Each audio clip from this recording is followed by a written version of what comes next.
A massive study of 661,000 people proves that even at 10 times the recommended running volume, your mortality risk doesn't rise. It just stops getting lower. For decades, the U-shaped hypothesis has haunted endurance athletes.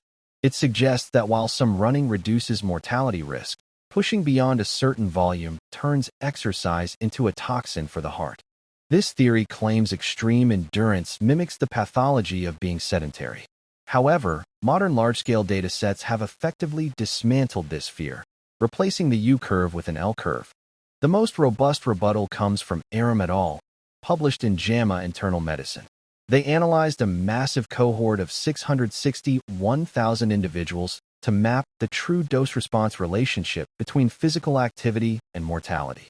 The data revealed a 31% to 39% lower risk of mortality among those meeting 3 to 5 times the recommended physical activity guidelines. This is the physiological sweet spot for maximum longevity benefits. Crucially, for those performing 10 times the recommended volume, roughly equivalent to 5 to 6 hours of running per week, the risk did not rise. It simply plateaued at a 31% reduction. The myth of cardiac damage persists because of acute biomarkers. After a marathon, cardiac troponin levels, a marker of heart stress, often spike, leading to alarmist headlines. However, this is physiological adaptation, not pathological damage. Unlike a heart attack, these levels return to baseline within 48 hours without scar tissue formation. It is a remodeling signal, not a failure signal. Skeptics also point to coronary artery calcification, CAC. While high-volume runners do show higher CAC scores, the composition of these plaques creates a calcification paradox. Runners tend to develop dense, stable calcified plaques that are resistant to rupture.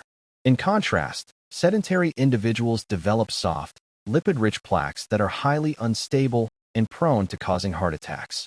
There is one caveat: a slight increase in atrial fibrillation risk for veteran ultra-endurance athletes. However, this risk is manageable and statistically minor compared to the cardiovascular disease risks of inactivity.